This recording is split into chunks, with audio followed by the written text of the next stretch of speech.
We all love hearing stories, and this one is no different. It is not merely the story of a content writer in Delhi, but also shares the experiences of a content writer from a normal human perspective. This story does not claim to retell the experiences that all content writers must go through, but highlights a particular girl next door who just happens to write content for a living. Before we proceed, don't forget to hit the subscribe button. That little notification bell will also help you to be always informed about the latest updates from Unisquare Concepts.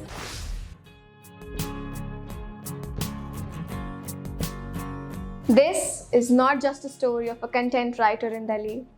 This is also a tale of a young girl who has lived all her life oblivious in the tiniest of towns along the suburbs of Uttar Pradesh and decided to move to Delhi one day, 21 years old, in search of a new life. Arriving in Delhi,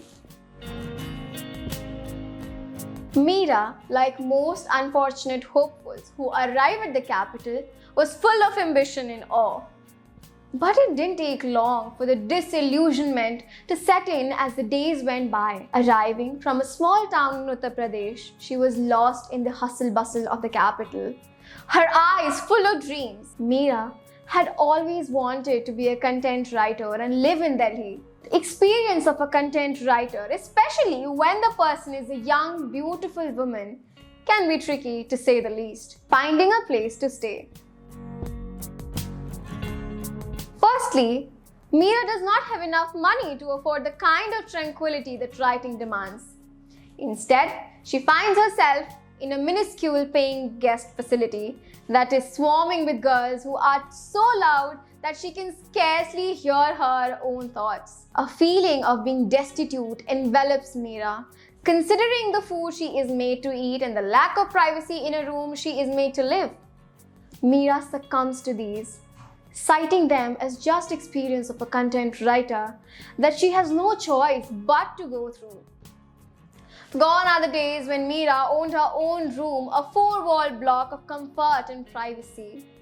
It comes to her realization that Delhi is an expensive city compared to her small town she had been raised in. Working as a content writer. Writing is a completely different story. In another life, Meera had wanted to write about the transient quality of human life and existentialism. But now, her work revolves around stats and keywords. Every sentence is calculated and recalculated to fit the bill to please the client. In this world, there is no place for the spontaneous overflow of powerful feelings.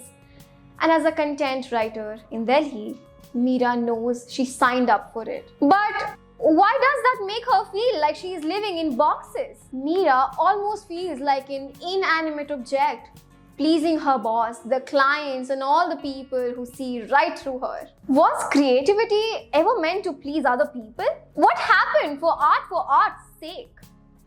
It's a constant reminder that she is not special or unique and very replaceable in her work, owing to the severe competition. If she cannot escape the box, can she make herself comfortable inside it? Meera dismisses these misgivings with a penchant for optimistic rationality that she has always had, telling herself constantly that everything is all right. She reminds herself of how lucky she is to have escaped that little town that tried to rein her in.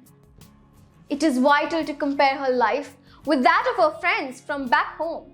Mediocre girls who lack willpower or ambition, content living their little lives in a little town. Meera is better than them. She shines with the fire that they do not possess. They are not dreamers like Meera, an affair to remember.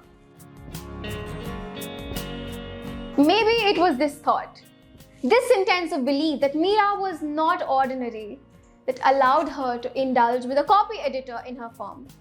She was lonely, living away from home, and a copy editor in his late 60s seemed like a good idea at the time. The old man was charming, kind, and knew a little of John Keats. Of course, Meera is not foolish enough to believe that is anything serious, but just something to add to her content writer story and experience. Something to laugh about with her friends when they go out for drinking. So she flirts with him while getting coffee in the morning and sends him smutty emails while pretending to work on a computer. At times, when Meera looks at him, she is filled with disgust as he reminds her of her father. She does not exactly look at eye to eye with her father. Her father had not exactly approved of her decisions to move to Delhi. What would he say if he looked at her now? Is this what it means to be a content writer in Delhi? The doubts that arose. At times, Meera catches herself second-guessing her decisions to be a content writer in Delhi. She feels herself surrounded by sharks, stranded in a company that is already drowning in debts. Every day at work feels like the one before. She learns nothing, she feels nothing. Wanting to leave the job as a content writer is the only way out. But maybe it is her copy editor love or the doubts in her mind about her own abilities that hold her back. Meera is seen having frequent fights with her boss and her co-workers because they do not understand her ideas. They say she is too abstract, too flighty. Her mind is not in her works. Could they be right? Missing home. Sometimes Meera has dreams about her home and the people at home. As a child, she had these fantasies about writing and being a great author. But what happened to all that? A couple of rejection letters from a couple of publishing houses made her feel helpless with her talents and urged her to settle in a content writing job. Meera imagines the box again. Will she ever be free from it? She does not miss the people at home or the town she grew up in. But what is she after is this abstract idea of home. A place of recluse from the mundane job. A place of comfort, self-satisfaction and self-love. Is she brave enough to find it? Ways to forget. Meera has taught herself to take comfort in little things. Her morning cup of coffee, an enjoyable book, a good laugh, and alcohol. She has been awestruck by the miraculous powers of liquor. In order to forget the mundane, her own orderliness, her cowardice and her dreams, she resorts to drinking. Drinking is like a mirage that takes her back to the place at comfort. The place she calls home. Far, far away in a small town in UP, Meera becomes a little girl again, dreaming of Delhi. How far is it? Is it a city or a mirage? Why does it slip through the cracks of her fingers every time she tries to grasp it? Was it even reaching out in the first place? Or was it the city reaching out for her? She tries to remember her dream to become a content writer in Delhi, but it is already fading, out of reach.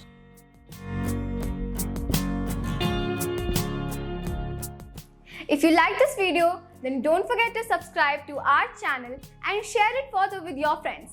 Waiting to hear your views in the comment section.